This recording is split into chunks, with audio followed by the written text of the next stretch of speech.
Hi, good to see you again. My name is Giselle. I am here to do my weekly discussion on tips and techniques to deal with anxiety and depression. Today, we're going to be looking at how to build resilience within your children. Children at the moment are having to deal with a lot of change, a lot of newness, and I think as parents, we are concerned about the impact this is going to have on our children. And I think it's really useful to have just some core skills and ideas on how to help your children. Because the thing is about children is, and adults as well, with resilience, we are able to build it, we're able to nurture it and develop it. And sometimes I think we underestimate how much our children can do. And with just some general ideas, we can help them along, especially at the moment as things are so different.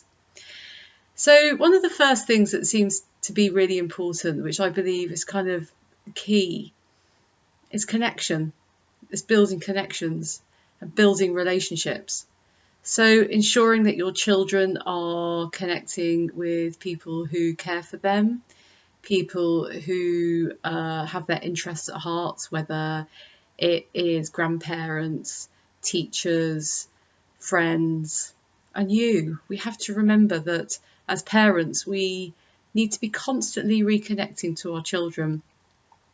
Everyday things like the TV, computer games, they disconnect our children away from us. Even their interaction with their friends disconnects us from them because they connect in with that person. So just always reconnecting in with them, getting that eye contact with them, being with them, understanding that interaction.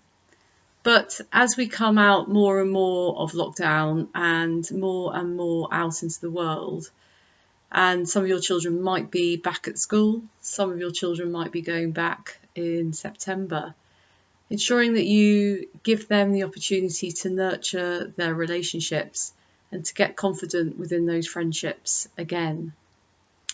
Also, it's really good to, even if you're not able to see some of the people who are important to your children, bringing them into conversation. So sort of saying, oh yeah, I told grandma about what you did today and she thought that was really amazing. She thought you were really brave.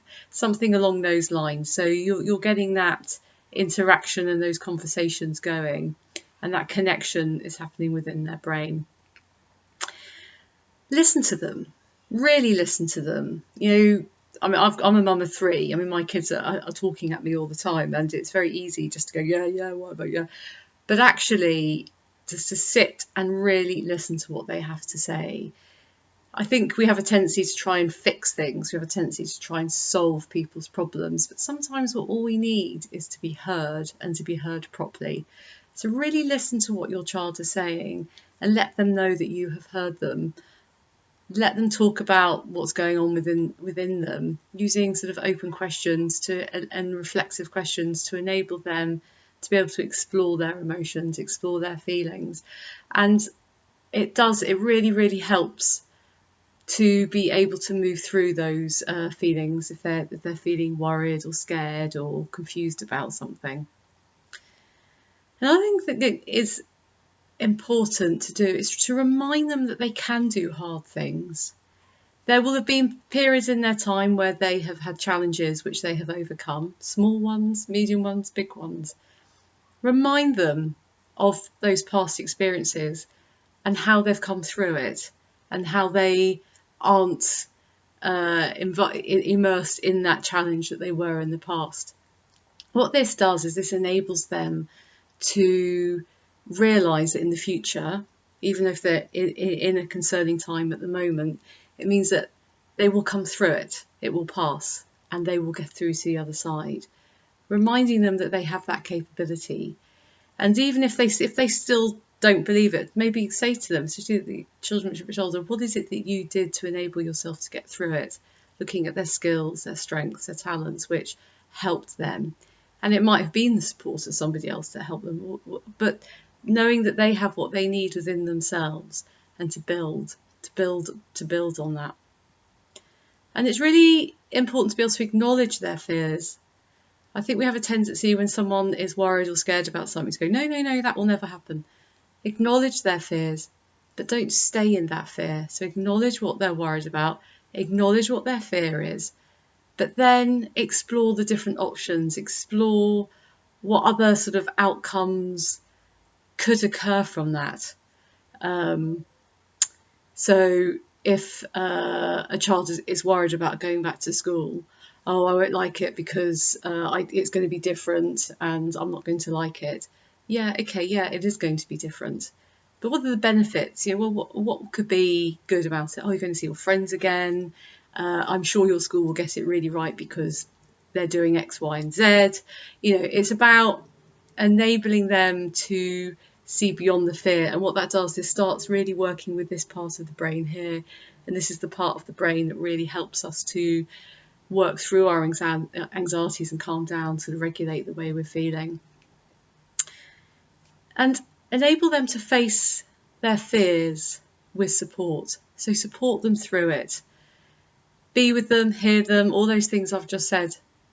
It's not about denying it to them or resisting the fears, but just letting them know that they have the support that they need to be able to get through it.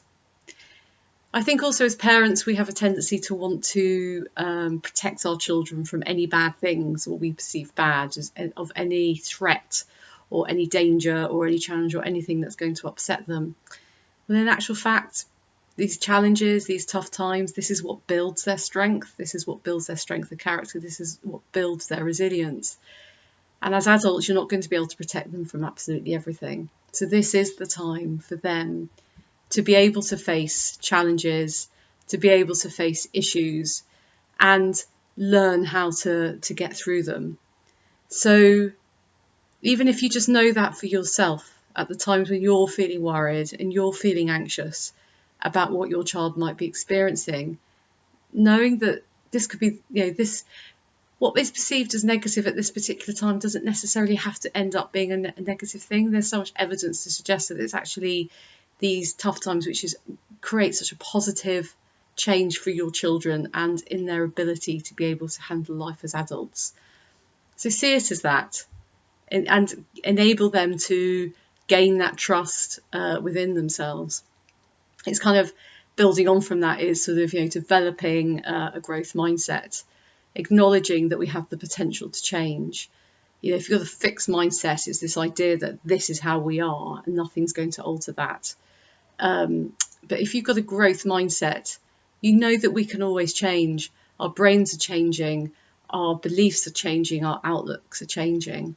So if you as a parent go in with a growth mindset and the child has a growth mindset, that you're going to get through the significant changes which are happening in a much more positive and relaxed manner.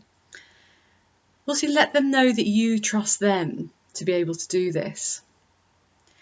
Children are always looking at us as sort of a feedback loop. They're looking to us to work out. They're sort of looking at us to see what their next move should be, whether they can do it, whether it's safe to do it. Children need to feel safe. And if we show them that we trust them, if we believe in them, then they are going to learn to be able to trust themselves. It's not about just chucking them out and just going, right, you're on this on your own. This whole idea that we have to be completely independent people and, not rely on anyone. That's not what I'm saying. That comes back to connection. Connection with our tribe is so important. And that all marries in with what I've just been saying. But letting them know that you know that they can do this, no matter what, gives them that sense of self-esteem and that confidence that they're able to bring through. And overarching all of this, the big umbrella through all of this, is to remember to love them, or love them unconditionally. Because when a child feels loved, then that child feels safe. And when that child feels safe, then it knows that it can achieve great things. It's about being able to allow that threat system, that part of our brain which ignites when it feels that there's a danger or a threat.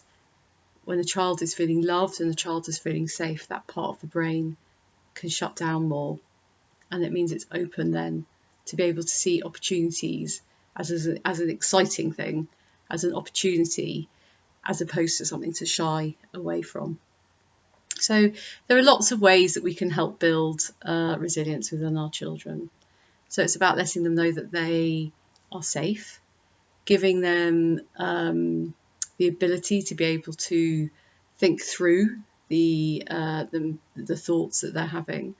Also being able to calm down physically, so getting them out to exercise is a really good way to calm them down. Breathing exercises is another really good thing, and also enabling them to know that they can trust themselves.